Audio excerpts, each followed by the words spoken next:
मोहब्बत का असल हकदार तो अल्लाह है। तुम इसके आगे झुको,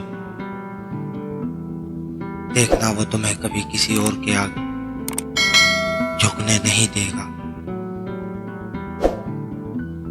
तुम्हें नजर नहीं आती आंखों की बेचैनी, ख्वाब में भी तेरी राह देखती रहती। खत के लिफाफे में ढेर सारे फूल, मेरी मोहब्बत का वो पहला तोहफा था तेरे लिए। आंखों के कुछ ख्वाब अधूरे हैं, मैं चाहता हूं कि तुम आकर इन्हें पूरा कर दो।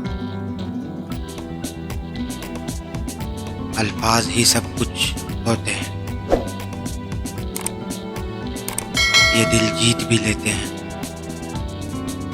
और दिल तोड़ भी देते हैं।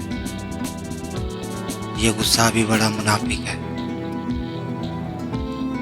कमजोर के सामने दिमाग में होता है और ताकतवर के सामने दिल में। कुछ नहीं चाहिए, तेरी एक मुस्कान ही काफी है। तुम मेरे दिल में बसे रहो, ये अरमान ही काफी है। हम ये नहीं कहते कि मेरे पास चले आओ, बस हमें याद रखना तुम्हारा ये एहसान ही काफी है।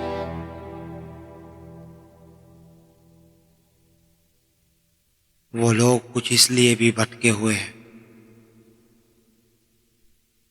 शायद हमें समझाने का तरीका नहीं आता।